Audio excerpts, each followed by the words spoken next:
welcome to the Bella Grace podcast, where we are helping you transform your life, mind, body, and soul. That's right. All right. So whether you are struggling to find balance, using unhealthy behaviors or substances to cope, or you just want to unlock the root cause of what's holding you back from living your best life, Bella Grace Coaching and Podcast can help you transform your life, body, and soul. Yes, that's right. And today we are doing that by talking about the power of gratitude in daily living. Yes. Yeah. Okay, Teresa, what are you grateful for today? I am grateful for time with my friends today. Oh, yeah. Yeah, today has been great. So Yeah. Rosie and I and our other friend, Daish, shout out to Daish.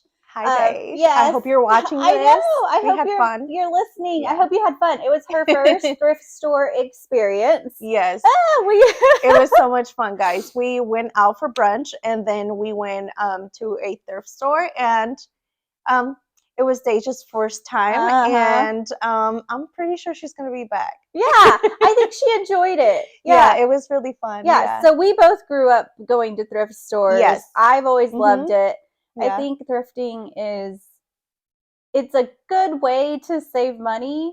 And recycle clothing. And recycle clothing. Yeah, and it's also a good way. Well, it's actually really good for the environment. That's what Yeah. Yeah, it's really good for the environment. So if you have clothes you want to donate that doesn't fit, go ahead and just, donate it to either Goodwill or Salvation Army. But anyways, I love getting stuff from there because, and my husband does too. So I don't have to buy like really expensive things for like cute outfits.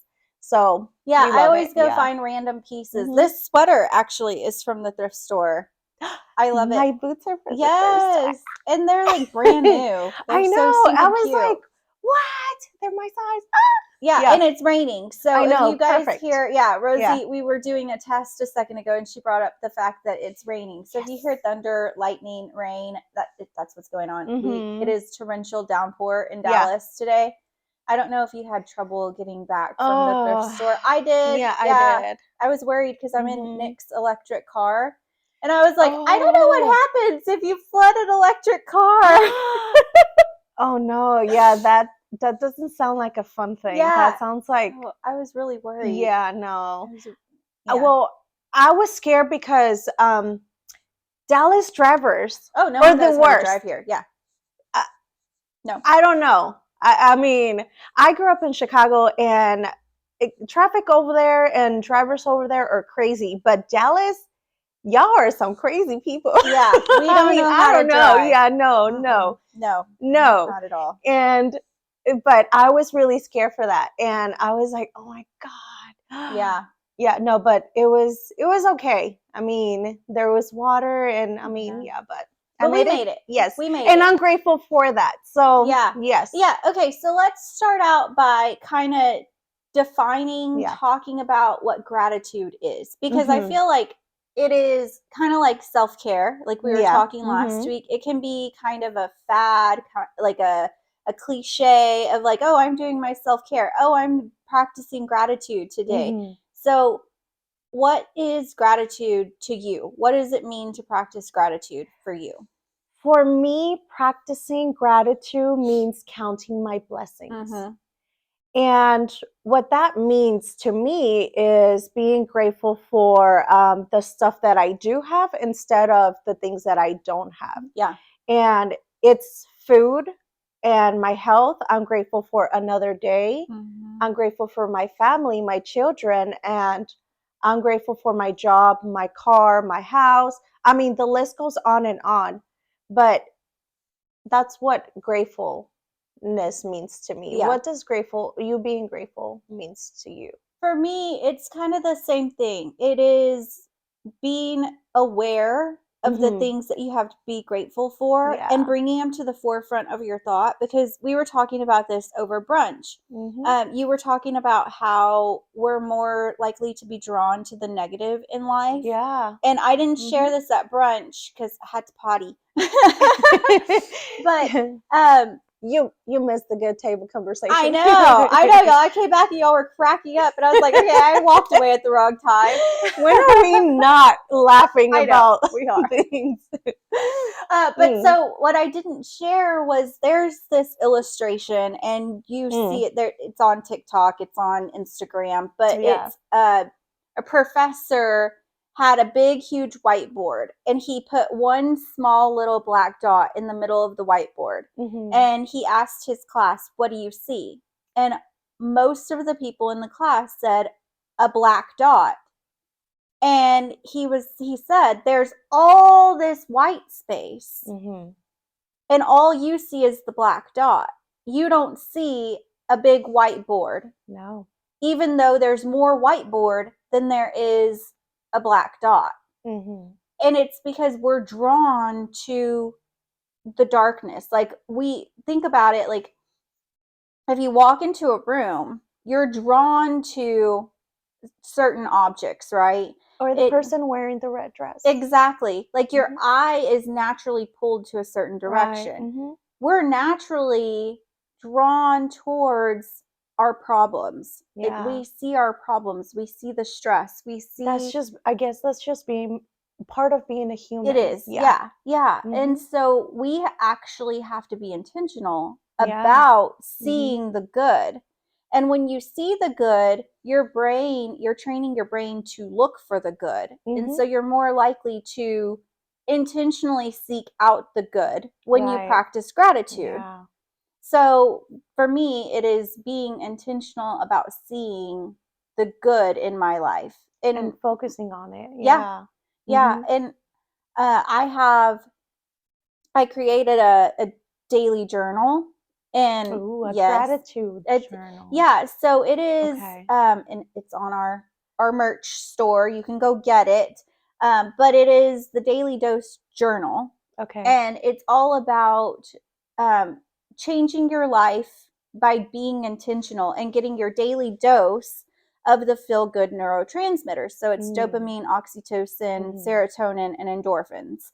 And the journal tells you, first, list 3 things that you're grateful for today, and then list the top 3 things that you need to do today to move you towards your vision for your life. I love that. And then the next 4 things are something to boost your dopamine, your oxytocin, your serotonin, and your endorphins. And the journal has like a description, but of each one that you can do and some examples, because not everybody knows what those neurotransmitters are. Right, yeah. But the point is to get you to see the good, move towards your vision, and then do things that are going to boost the feel-good neurotransmitters in your brain.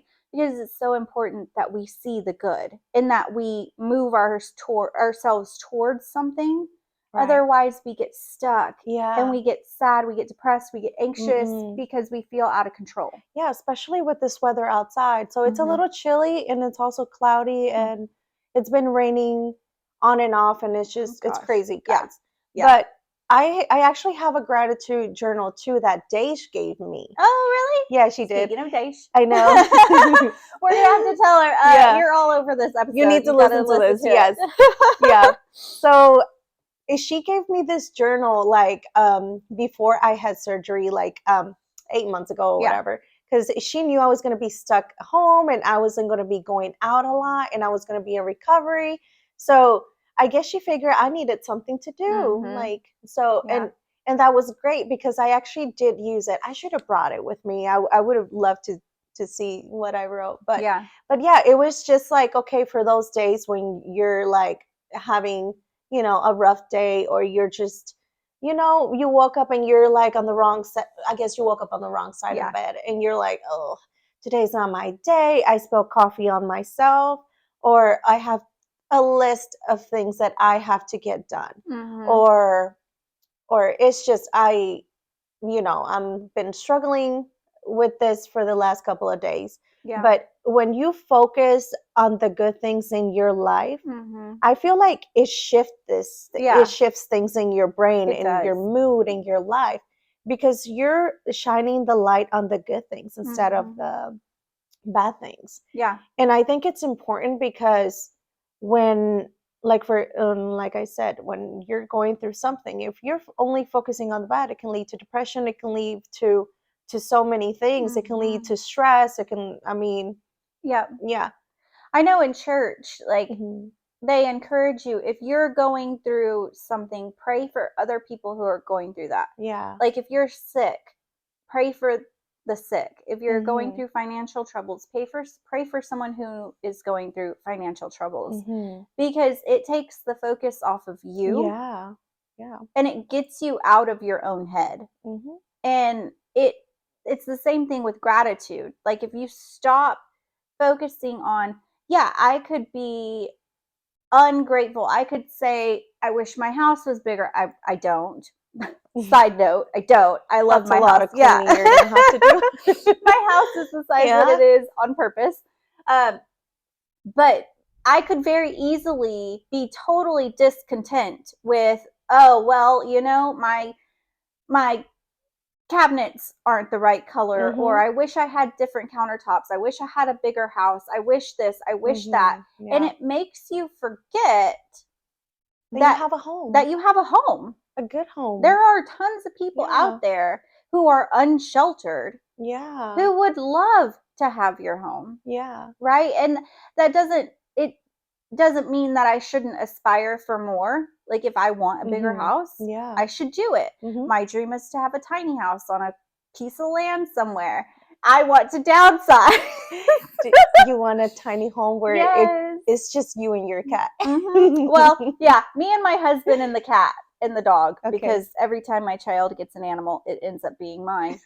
So it ends up being our responsibility to take care of them. I know how that goes. Yeah. I had many pets. But I'm not saying that you shouldn't aspire for more. Yeah, but you do need to be grateful for what you have, because it's a slippery slope of, like, let's take your car, for example. And I know your car, we've had conversations about it, but it could be very easy to be like, this car is a piece of crap.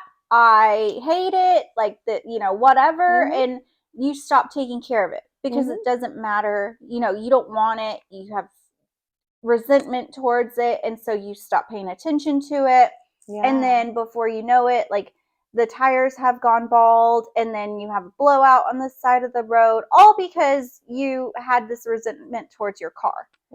But let's put that into perspective of yourself. Like, if you don't show yourself gratitude, and you're like, I'm too fat, I'm too whatever, like, I wish I had longer hair. Have power, guys. Yeah, my hair is too thin, I'm just horrible, like, all these things, and you start neglecting yourself. Yeah. But if you instead change the narrative to, I am grateful that my body is still able to move. Yes.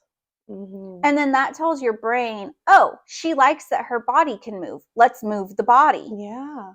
And then your brain starts triggering you, sending you little subtle cues to move your body.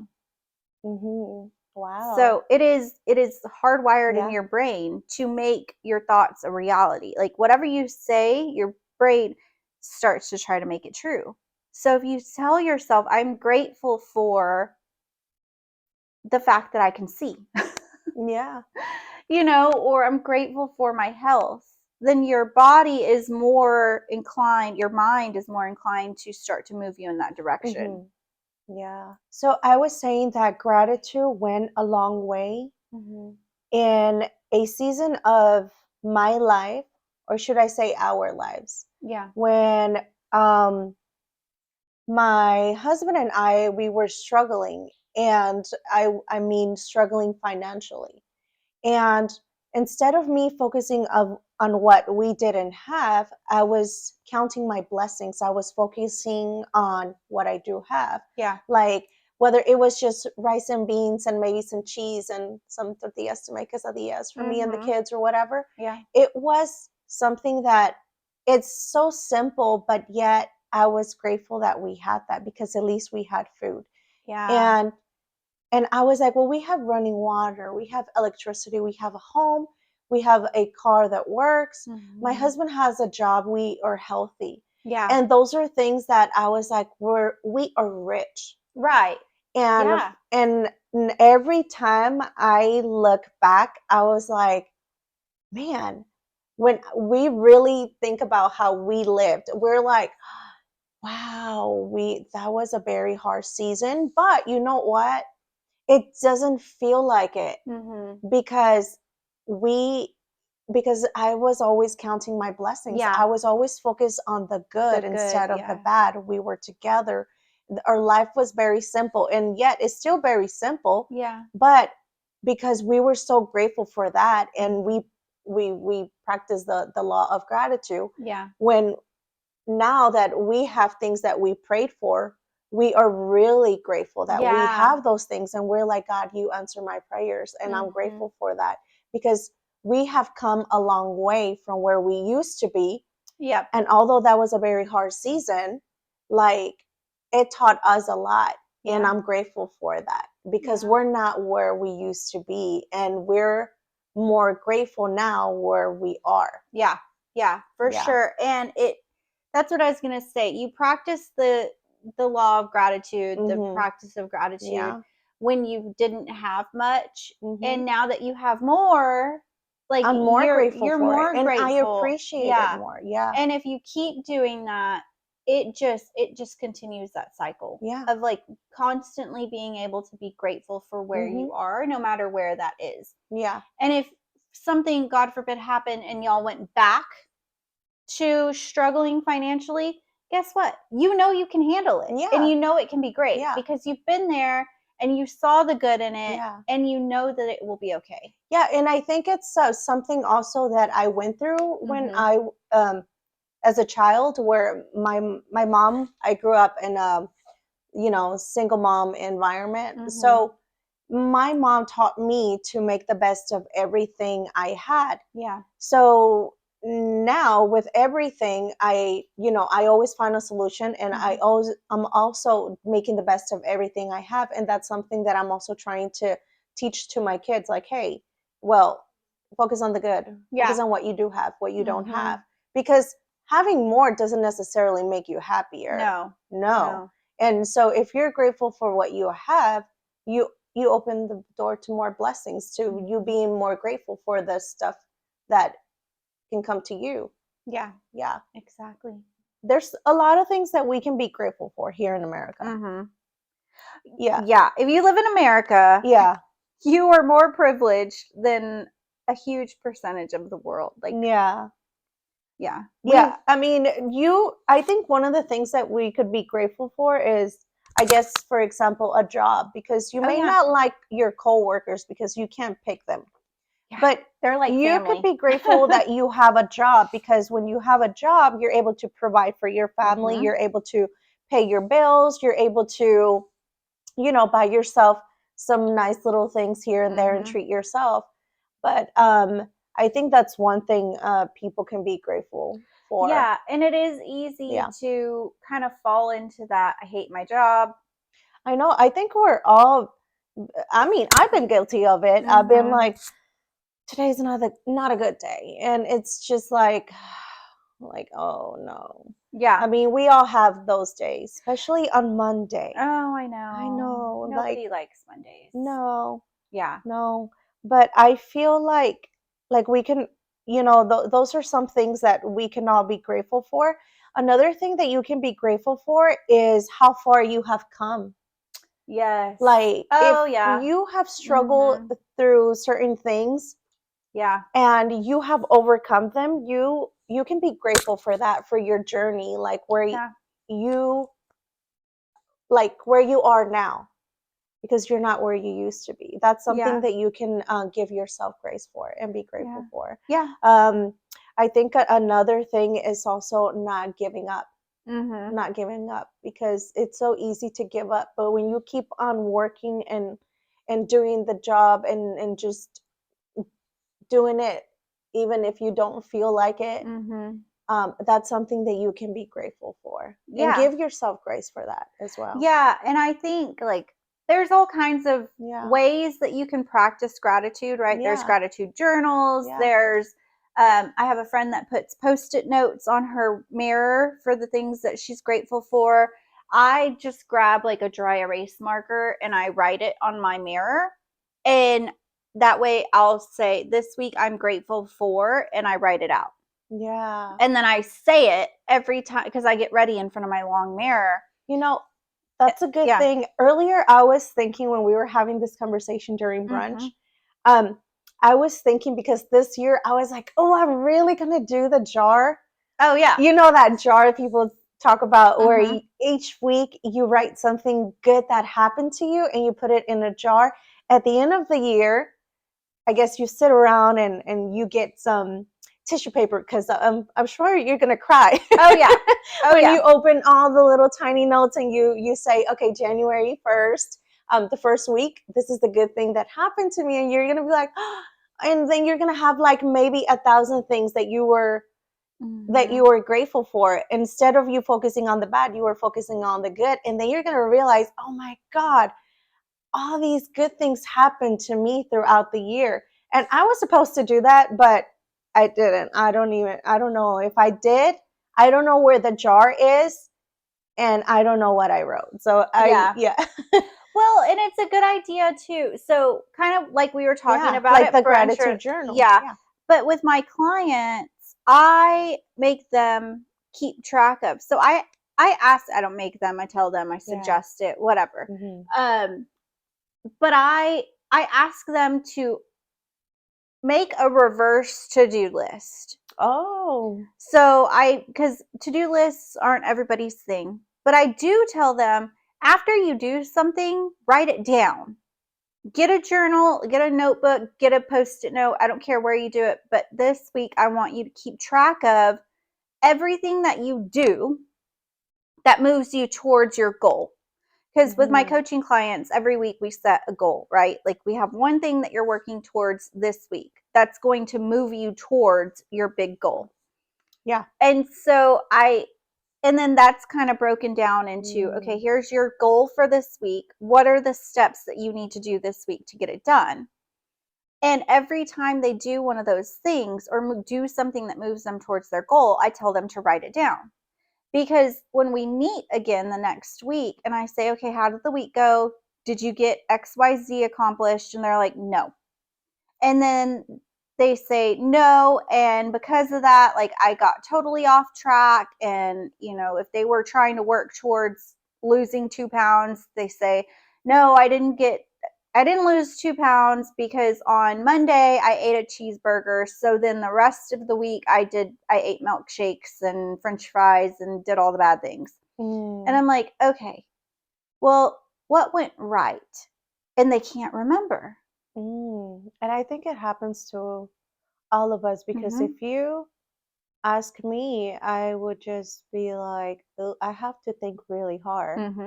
And it's hard to remember what you did right. Right. When you have a busy life and you're a mom, or you're just on survival mode, autopilot, and you're just constantly going where you can't, you don't know what you had for breakfast. You don't know what you had for lunch. Yeah. And so being intentional, I think that's the key, is being intentional. Because when we get on autopilot, we don't pay attention to the good things. We don't pay attention we only remember when shit hit the fan. It's crazy, we do. Why do we focus on the negative? Why? Yeah. So it's practicing gratitude in daily life takes effort. Yeah, it's not easy.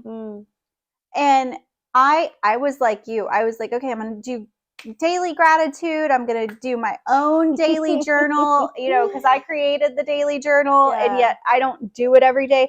I have it memorized. Like I know the things that are in it. And so I try to do them, but I don't actually like write it down. But the one that always slips through the cracks is the gratitude part. Yeah, and I do that daily, but I pray. Yeah. So whether it's you meditating or praying or journaling, I pray. So each morning. Well, then if you put it that way, I guess I do the gratitude then, because I do thank God. Like, thank you, God. I start my prayers with a thank you for first. all the stuff. Yeah. Right. And I feel like that's me being, that's me talking to God for all the good things he's done in my life. Yeah. That's me letting him know and acknowledging him for, you know, another day, for my health, for my children, for my job, even getting safe home is, you know, something that you can be grateful for. And I think that's the way that I show my or I practice my gratitude. Yeah. And even throughout the day, if I had a good, you know, lunch, or if I had a good day, I'm like, thank you for today, you know, thank you. Yeah. Oh, my lunch was good, thank you. Or I appreciate this friend. I'm grateful for this friend. Or, oh, I'm grateful for this laugh, because this made my day. Yeah. You know? Yeah. So. Yeah. And practicing gratitude can also be like thanking people for stuff. Like, I think we take advantage, or we not necessarily take advantage, but we take for granted our friendships and the people that we interact with. And I know, like, there's a lot of things that my husband does that I'm grateful for, but I don't always tell him. And I know that being appreciated is really important to him. And so, and at home, like, it's easy to go on autopilot and to forget to appreciate your spouse out loud. Yeah. Or appreciate your kids. Yeah. Yes, you're right. I have I tell my husband all the time, because I know how hard he works. And I'm like, hey, I just want you to know I love you and I appreciate you, and you know, I'm so grateful for how hard you work for me and the kids and everything. And he's like, thank you, babe. And my kids too. Sometimes I give them a big hug and I say, oh, I'm grateful for you and I love you. And I do that with them often, because I want them to know that I'm happy they are in my life. Yeah. That I appreciate them, that I see them, that they're not just somebody around my house making a mess. You know, that's the real part. Yeah. Yeah. No, it is. It's important to let people know that you're grateful for them. And again, saying it out loud reminds you that you're grateful for them. Yeah. So you had a Bible verse. I do. Yeah. Okay. What is it? My husband and I were watching a few weeks back. We were watching the Testament of Moses. It's on Netflix. Not sponsored, guys. Is it good? I really enjoyed it. My husband and I enjoy watching it, I guess, because it was just, I don't know, it was just, we love Bible stuff, like Bible stories. I like it. I do too. Yeah. So that's why I was wondering. I highly suggest it. So we had just come back from eating tacos, and we're like nerds. So we talk about everything and anything, and especially stuff about the Bible. It just gets us going to where we're like excited about it. So anyways, that's very cool. I love that. And we were like, he was like, I was thinking, why didn't God just take his people? He took his people out of Egypt into the desert, but it took them years to get to the promised land. So I was thinking, why? And he said, God, and I love this, because if y'all know my husband, he was recently baptized and he wasn't Christian. But the fact that he is walking with God now, and he's the one preaching and teaching and just saying stuff. I mean, to me, I'm just like, oh, I love that for you. I love it. Yeah, I know. And he said this: God took his people out of Egypt and out into the desert, which means that God brought you out of it. But before he can take you where he wants you and to bless you, you need to learn to appreciate where you are right now. Yeah.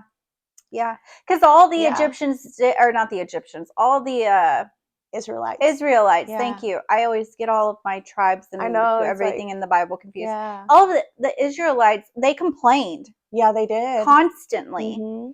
And whether you're Christian or not, like I think you can resonate with the Israelites, because he took them to the desert and he provided for them. He provided manna, right? Yes. And manna, if you don't know the Bible, it was literally this stuff that fell from the sky, and it came down, and it was like paper thin, almost like snowflakes. Like dust. That came down from the sky, and it would settle on the grass like dew. Mm-hmm. So if you go outside in the morning and the grass is kind of wet, like it came down like dew. But it was, I think the scholars say it was like a grain almost, and they were able to create like bread out of it. Mm-hmm. And they got tired of the manna.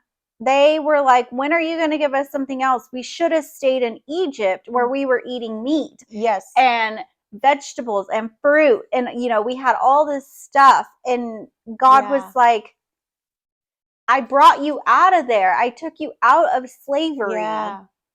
And yet you're here and you're so ungrateful for what I've provided. Yes. And a lot of people just rebel from that. Yeah. Yeah. And then they stayed in the wilderness longer because they were just sinning and living their best crazy life. Because although they were free, they still had the slave mentality. Yes. Mm-hmm. The fact that they were, they didn't have to be slaves anymore. They were still like, well, it was much better there because at least we had this. Mm-hmm.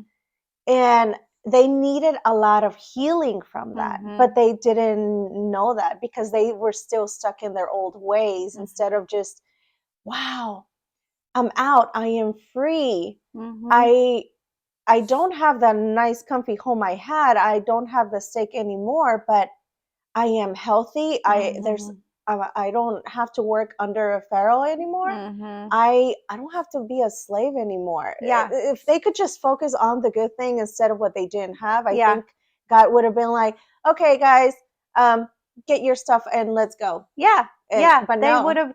And I think God allows us to stay in certain seasons until we learn the lesson that we're supposed to. Yeah. And I think God cares more about our growth than our comfort level. Yeah.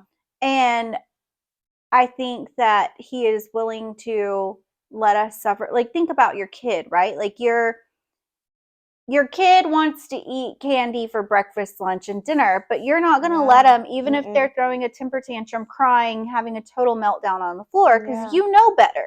Yeah, I know what's best. You know what's best for them. And God is the same way. He knows what's best for us. Yeah. And he's not going to take us from Egypt into the desert and then into the promised land. He's not going to bypass the desert and just give us the promised land, because if we don't learn the lessons that we need to learn in the desert, then we are going to go right back into slave mentality in the promised land. Yeah. We will find someone to be a slave to. And we're not going to appreciate where we are. Yeah. Yeah. So then we'll become a slave to our desires. Yeah. We will become a slave to money, to whatever, like to whatever we have to do to obtain the things that we want. We become a slave to them. If you are ungrateful in the struggle, you will also be ungrateful with the blessings. Yeah. It's true. It's true. And you're never going to be happy. No, you have to learn to be grateful where you are now. Yeah. There's another Bible verse, and it's one of the Gospels, and he's talking about being content with where you are. Yeah. And he's in prison, and I don't know which author of the Gospel it is. I know a lot about the Bible, but I don't know a lot about the Bible. We're learning, guys. Yeah, we're learning. But it's one of the Gospels, and he's talking about, I've learned to be content with what I have. And he's literally writing it from prison. Yeah. And he's learned to be content in prison. And he signs off his letters, and he starts his letters with such joy. I'm trying to think who it is, because is it Paul? Is it, I don't know. There's been a couple of prophets and people that God used that have come out of jail or been in jail. Oh yeah. That's why I'm like, okay, I know that Joseph was in jail once. Who else? Yeah. Daniel was in jail once. Daniel was in jail with the lions. Yes. Daniel so there's the been a couple, there's been a couple of prophets that God used. And in the New Testament, it was the apostles, which is what I'm talking about. It was one of the apostles. I'm not sure. I'm thinking it's Paul.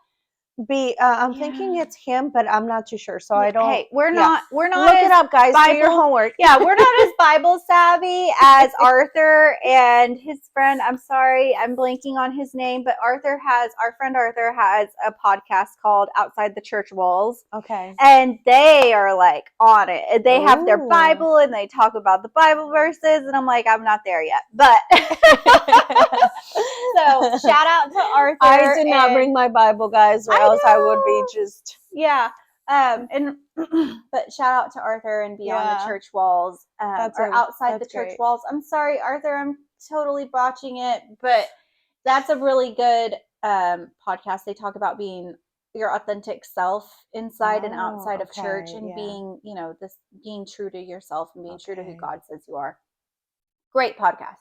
But anyway, so I think like what you said, if you're ungrateful now, you're going to be ungrateful. You can't say, I'll be grateful when I have blah, blah, blah. Yeah. I'll be grateful when this happens. I'll be grateful when I have a boyfriend. I'll be grateful when I have a bigger house. I'll be grateful when I'm a wife. When I'm skinny. Yeah. I'll be grateful when, I get my dream job or my car. I'll be grateful when, I'm definitely going to be grateful when I go on vacation. Yeah. Or, but I mean, you have to be grateful every single day. Yeah. And there is something to be grateful for. There is. Just the fact that you're alive, it's a gift. It's you being grateful. I mean, life is beautiful, guys. It's not always rainbows. It's raining outside. Yeah. But it's still a really good day. We made a really good day out of a rainy day. And I'm grateful for that, because, I mean, we could have been home sad. I know. Could have been, if we focus on the bad rain outside, we wouldn't have been able to enjoy the day and make the best out of what we have. Yeah. No, when you texted this morning and said, hey, are we still meeting? I wanted to say, no, I'm tired. I almost had that feeling. I said, Teresa better not bail out. But I said, that's it. I'm not planning anything anymore. No, because we talked about this last week on last week's episode of how, like, if I don't force myself to get out, I will just continue to isolate. And I'm exhausted. Our cat had kittens. We were in Chicago for my brother-in-law's wedding. Like, we got back on Tuesday. We'd been gone since Thursday.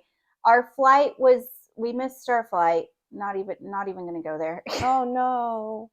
We missed our flight. Wait, I'm grateful for my husband. I'm grateful for my husband. I'm grateful for my husband. I'm grateful for my husband too. But so we missed our flight. So we were supposed to get home at 1:45 on Tuesday. We ended up getting, I think it was Tuesday. I'm not sure. I don't even know what day of the week. Like, we ended up getting home at 3:45, 2 hours later. Like, my laundry is above my laundry hamper and spilling over onto the floor because we haven't done laundry from the trip. I didn't get to finish putting laundry up before the trip. Yeah. So and then the cat had kittens on Thursday after our dinner. I know. Yeah. I got home from dinner and it was like 10:30 at night by the time I got here at 10. Yeah. We couldn't find the cat. So we spent like 30 minutes trying to find her. And I was like, she's somewhere and she's had her babies. And I wanted to make sure she was okay. So, and I thought maybe she had gotten out because when cats are delivering, like, they go try to find somewhere to hide to deliver. So I was afraid that she had gotten out when I left through the garage. So I was like freaking out. we finally found her at like 10:30, and she was under the bed with her little baby kittens and just like curled up in the corner, like huddled with her. She had 2 at that point with her. And then she ended up having 2 more over the next like 30 minutes. And then my daughter was freaking out, and like the cat started eating the afterbirth. Like they do that. It's just part of nature. Yeah. And my daughter was like, or the placenta sac, whatever. My daughter's like, oh my gosh. I'm like, then stop watching. Like this is what they do. Desaya is such a child. Yeah. I mean, we're moms, so we know. Yeah, I know. She's like, she's never witnessed this. Like she's never had her own kids. And I'm like, it's normal. Like humans have the doctor to like cut it out. The cats have to do it themselves. Yeah. And so by the time we went to bed Thursday night, it was like 1 in the morning. I had stuff going on Friday. We've been sleeping on the couch, my husband and I, because the cat delivered in our room, and it stinks and it's noisy because she ended up with 4 kittens, and so they're like meow meow meow meow. So we've been sleeping on the couch. So when I woke up this morning and it was pouring, I was like, oh, I could just like curl up on the couch all day. Yeah, but I needed to get out, and I needed to be around friends, and I needed to laugh. Yeah, we laughed a lot today. And I'm grateful that I know that about myself. Yeah. And I know you as a friend know me. And I know you would have been like, no, we're going. Yeah.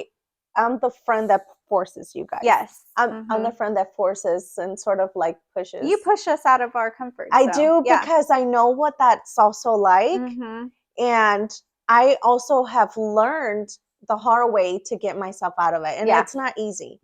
Because you can definitely go into your little cocoon where you're comfortable, where you're safe, and then you don't get to enjoy the day. You don't get to laugh. You would have missed out a lot. I'm glad you made it. I'm grateful for that. I know. Yeah. I would have been real sad if I saw yours and Daisha's cool stories.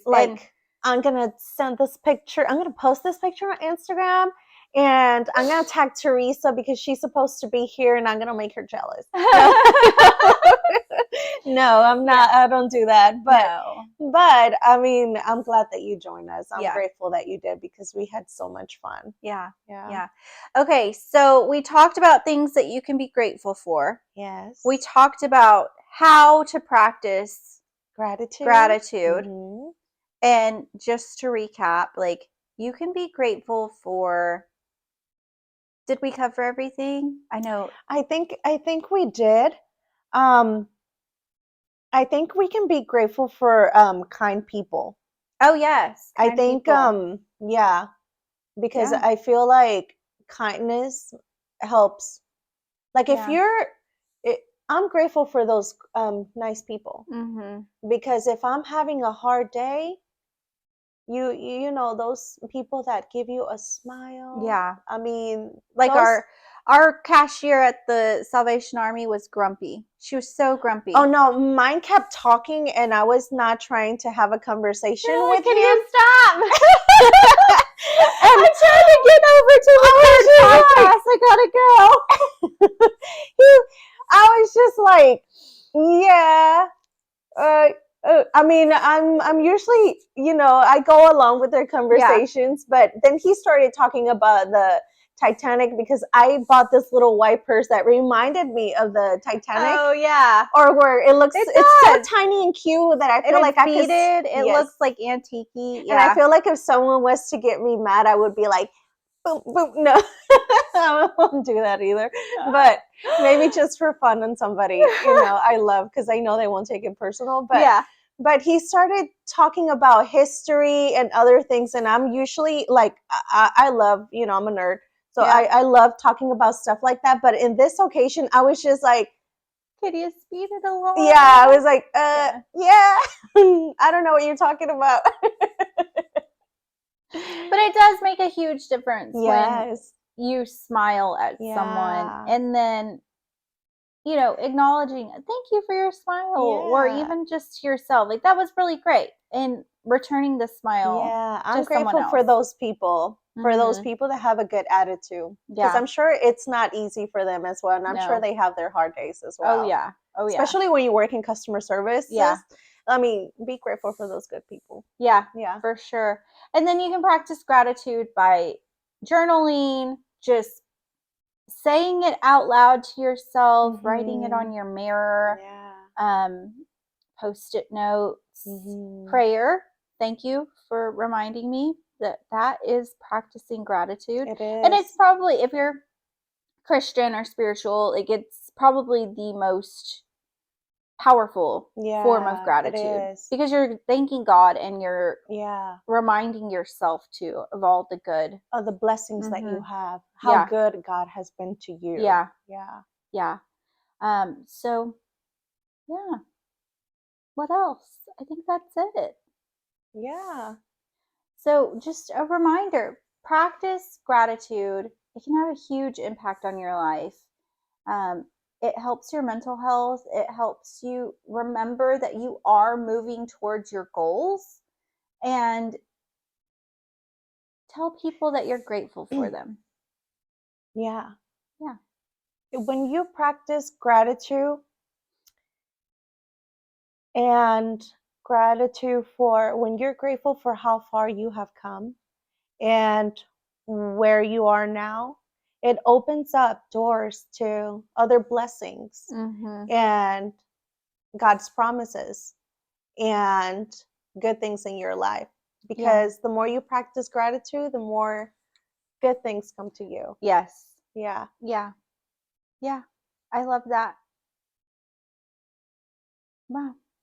Well, I think that's a good place to stop. Oh my gosh. That was powerful. Look at Rosie getting all deep on us. Well, thank you for listening this week. Tea. Yeah, no. She's drinking tea. It's ginger tea, guys. Thank you for listening this week, guys. And be well, be kind, and may you have a good week. Yes. Be grateful. Oh, yes, and be grateful. Bye. Bye.